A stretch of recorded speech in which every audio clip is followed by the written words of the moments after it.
Hi good morning friends. ഞാനിന്ന് ബീഫിൻ്റെ recipe ആയിട്ടാണ് വന്നിരിക്കുന്നത്. അപ്പോൾ നമുക്കത് എങ്ങനെയാണ് തയ്യാറാക്കാമെന്ന് നോക്കാം. ഞാനിവിടെ ബീഫ് മുളകും ഉപ്പും മഞ്ഞൾപ്പൊടി ഇട്ട് കുരുമുളകും ഇട്ട് വേവിച്ച് വെച്ചിരിക്കുന്നതാണ്. അതിനുശേഷം ഞാനിപ്പോൾ ഇവിടെ ഒരു ഫ്രൈ പാനിൽ ഒരു 3 ടേബിൾ സ്പൂൺ വെളിച്ചെണ്ണ ഒഴിച്ചിട്ടുണ്ട്. അതിലേക്ക് നമ്മളിനി ആഡ് ചെയ്ത് കൊടുക്കുന്നത് പെരിഞ്ജീരകമാണ്. പെരിഞ്ജീരകം ഒന്ന് മൂത്ത് വന്നതിന് ശേഷമാണ് ബാക്കി ഇൻഗ്രീഡിയൻസ് ആഡ് ചെയ്ത് കൊടുക്കുന്നത്. ഞാൻ 2 ഏലക്കായയും കൂടി ഇതിലേക്ക് ആഡ് ചെയ്ത് കൊടുക്കുന്നുണ്ട്. അതിനുശേഷം ഇഞ്ചി വെളുത്തുള്ളി ഒന്ന് ചതച്ച് വെച്ചതും കൂടി ആഡ് ചെയ്ത് കൊടുക്കുന്നുണ്ട്. ഞാനിപ്പോൾ ഇവിടെ ഒരു 5-10 വെളുത്തുള്ളിയും അതുപോലെ തന്നെ വലിയൊരു കഷ്ണം ഇഞ്ചിയാണ് ആഡ് ചെയ്ത് കൊടുത്തിരിക്കുന്നത്. അതിനുശേഷം ഇത് നന്നായിട്ട് വഴറ്റിയെടുക്കണം. കുറച്ച് കറിവേപ്പിലയും കൂടി ആഡ് ചെയ്ത് കൊടുത്തിട്ടുണ്ട്. ഈ ഇഞ്ചി വെളുത്തുള്ളിയുടെ ഈ പച്ചമണം മാറുന്നത് വരെ നമ്മൾ നന്നായിട്ട് വഴറ്റിയെടുക്കണം. അതുകൊണ്ടാണ് ഞാൻ ആദ്യമേ തന്നെ ഇതിട്ട് കൊടുത്തിരിക്കുന്നത്. ഇതിന് ശേഷം ചെറിയുള്ളിയാണ് ചേർക്കുന്നത്. ഒരു 10-15 ചെറിയുള്ളി ഞാൻ ചെറുതായിട്ട് അരിഞ്ഞിട്ട് ഇതിലേക്ക് ഇട്ട് കൊടുക്കുന്നുണ്ട്.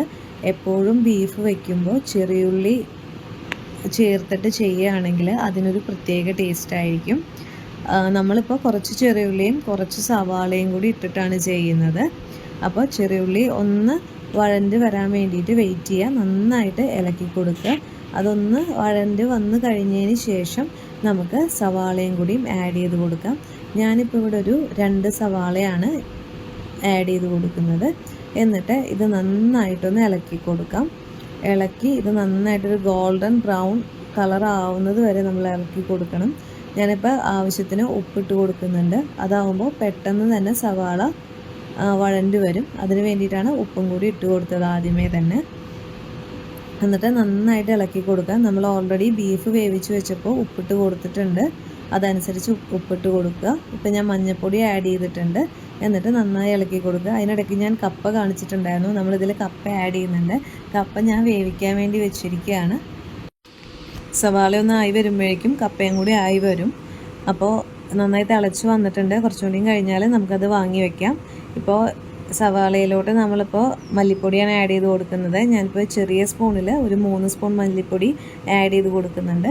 അതുപോലെ തന്നെ ഗരം മസാല വീട്ടിൽ പൊടിച്ചതാണ്. അതൊരു ചെറിയ സ്പൂണിൽ 1/2 സ്പൂൺ അതും ആഡ് ചെയ്ത് കൊടുക്കുന്നുണ്ട്. എന്നിട്ട് നന്നായിട്ട് ഒന്ന് ഇളക്കി യോജിപ്പിക്കണം. കരിഞ്ഞു പോകരുത്.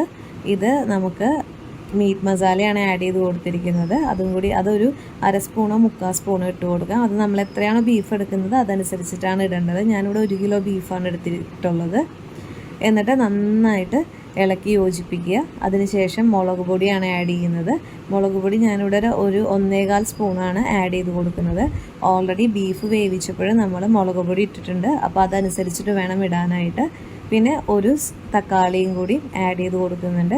ഈ തക്കാളി ഒന്ന് നല്ല സോഫ്റ്റായിട്ട് വരണം. അതുവരെ നമ്മൾ ഇതേപോലെ ഇളക്കി കൊടുക്കണം. ഏകദേശം റെഡിയായി വന്നിട്ടുണ്ട്. ഇനി നമ്മൾ വേവിച്ച് വെച്ചിരിക്കുന്ന ബീഫ് ഇതിലേക്ക് ഇട്ട് കൊടുക്കുകയാണ് ചെയ്യുന്നത്. എന്നിട്ട് ഇതിൽ കിടന്നിട്ട് നന്നായിട്ടൊന്ന് ആ ഗ്രേവിയൊക്കെ ആ മസാല പിടിക്കുന്ന തരത്തിൽ നന്നായിട്ടൊന്ന് കുറുകി വരണം. അതുവരെ നമ്മൾ നന്നായിട്ട് ഇളക്കി കൊടുക്കണം.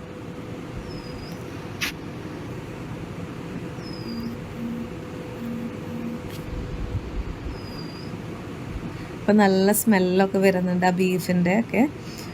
അപ്പോൾ നന്നായിട്ട് ഇളക്കി കൊടുക്കാം. ഇതിന് ശേഷം നമ്മളിനി ആഡ് ചെയ്ത് കൊടുക്കുന്നത് കപ്പയാണ്. കപ്പ നമ്മൾ ഓൾറെഡി സവാള വാട്ടുന്നതിനിടയ്ക്ക് വേവിച്ച് വെച്ചിട്ടുണ്ടായിരുന്നല്ലോ. ആ കപ്പയും കൂടി ഞാൻ ഇതിലേക്ക് ആഡ് ചെയ്ത് കൊടുക്കുന്നുണ്ട്.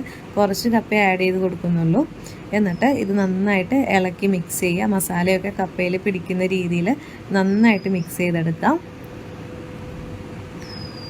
എന്നിട്ട് ഇതൊന്ന് കുറുകി വരാൻ വേണ്ടി വെയിറ്റ് ചെയ്യുക. അപ്പോൾ നന്നായിട്ട് കുറുകി വന്നിട്ടുണ്ട്. ഇത്രയേ ഉള്ളൂ. വളരെ പെട്ടെന്ന് തയ്യാറാക്കാൻ പറ്റുന്ന ബീഫ് കറിയാണ്. അപ്പോൾ എല്ലാവരും ഒന്ന് ട്രൈ ചെയ്ത് നോക്കിയിട്ട് അഭിപ്രായം അറിയിക്കുക. കൂടാതെ തന്നെ നമ്മുടെ ചാനൽ ഫോളോ ചെയ്യാനും സബ്സ്ക്രൈബ് ചെയ്യാനും വിട്ടുപോകരുത്. Bye bye.